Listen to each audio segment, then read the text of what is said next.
ओम शांति। एक व्यक्ति कबीर जी के पास आता है। कबीर जी सूत कात रहे हैं। वो व्यक्ति कहो या 20-22 साल का लड़का है। वो कहता है कबीर जी से, बाबा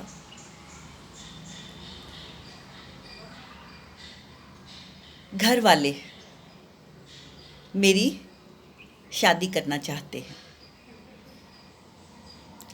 आप मुझे बताएं, मैं शादी करूं या फिर संन्यास धारण करूं।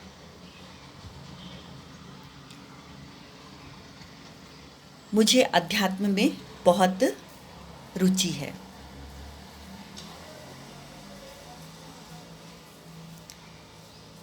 उसका प्रश्न कबीर जी सुनते हैं। कहते हैं कभी बताएंगे।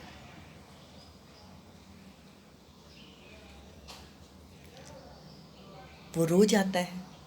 वो लड़का कबीर जी के पास रोज आता है। अपने प्रश्न का उत्तर चाहता है। एक दिन दोपहर का समय है।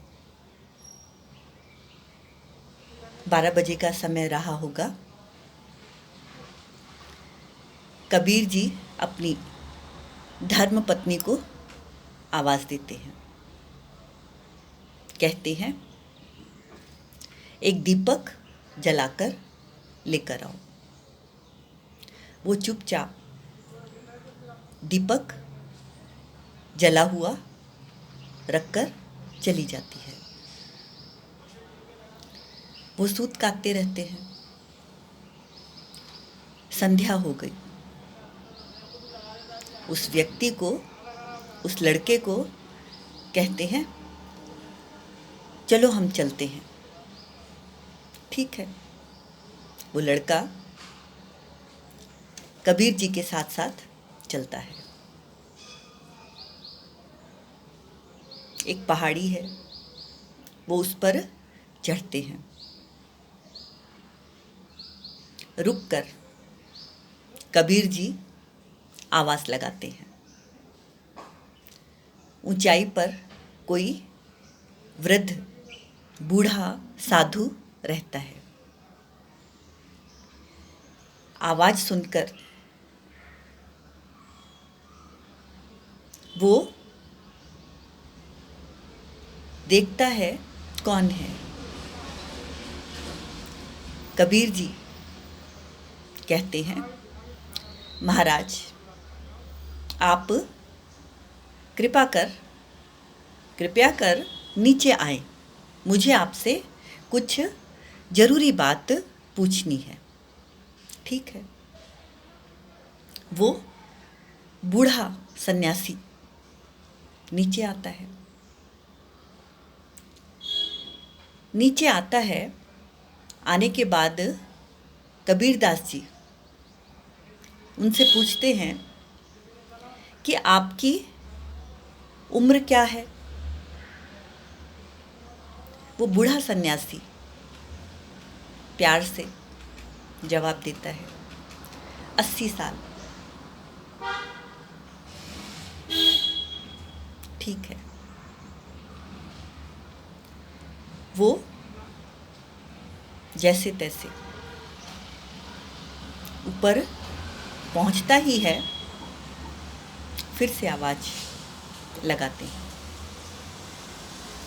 कृपया कर आप नीचे आएं। मुझे कुछ और भी पूछना है। ठीक है। हाँफते हुए बहुत मुश्किल से वो ऊंचाई से नीचे की ओर आता है। हाँफ रहा है। पाँव कांप रहे हैं, लेकिन गुस्सा, क्रोध तनिक भी नहीं है, जरा सा भी क्रोध नहीं है। वो प्यार से निहार रहा है कबीर जी की तरफ कि क्या पूछते हैं। यूं नहीं कहता कि पहले भी तो पूछ सकते थे ना, बार बार मुझे क्यों दौड़ा रहे हैं, कुछ भी कह सकता था, लेकिन वो उसी प्यार से आप पलक निहार रहा है। कबीर जी पूछते हैं, आप कितने साल से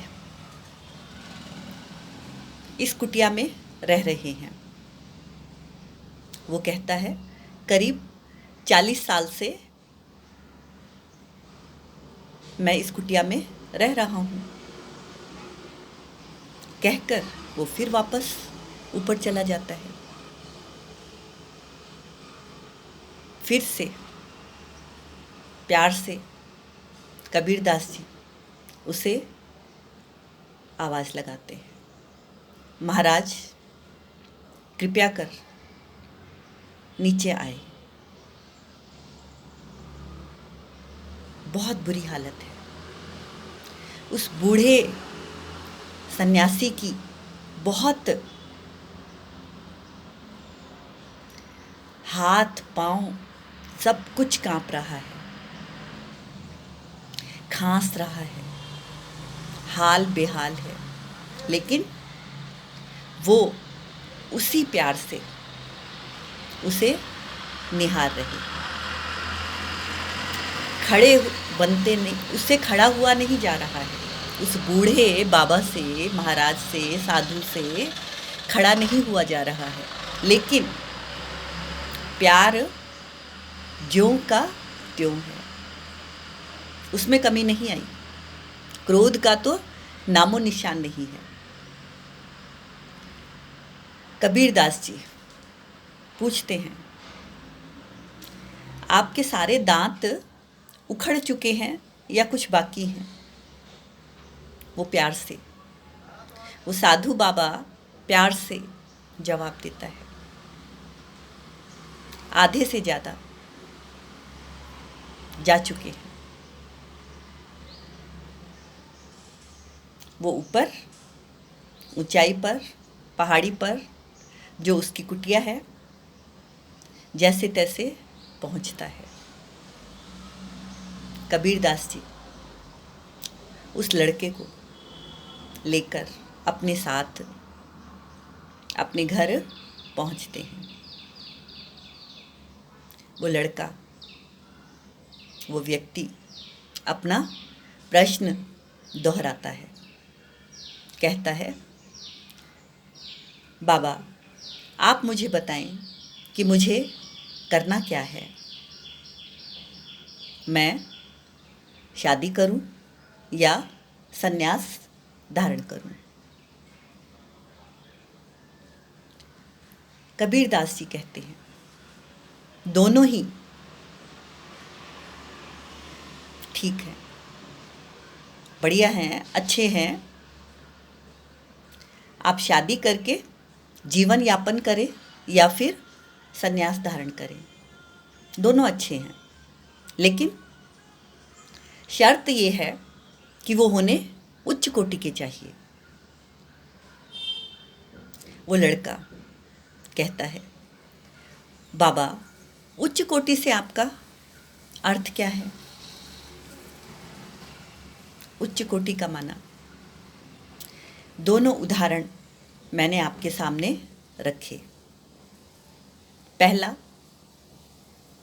शिखर दोपहरी है, 12 बजे का समय है, लेकिन मैंने अपनी पत्नी को स्नेह, प्यार, सद्व्यवहार से इतना अच्छी तरह से तैयार किया है कि उसने प्रश्न नहीं किया कि इतनी दोपहर में आपको जलता हुआ दीपक क्यों चाहिए? चारों तरफ तो रोशनी ही रोशनी है। वो चुपचाप जैसा मैंने आदेश दिया उसने पालन किया। दूसरा, साधु बाबा, अगर तुम्हें संन्यास धारण करना है तो क्रोध का नामो निशान न हो। समझा? उच्च कोटि माना।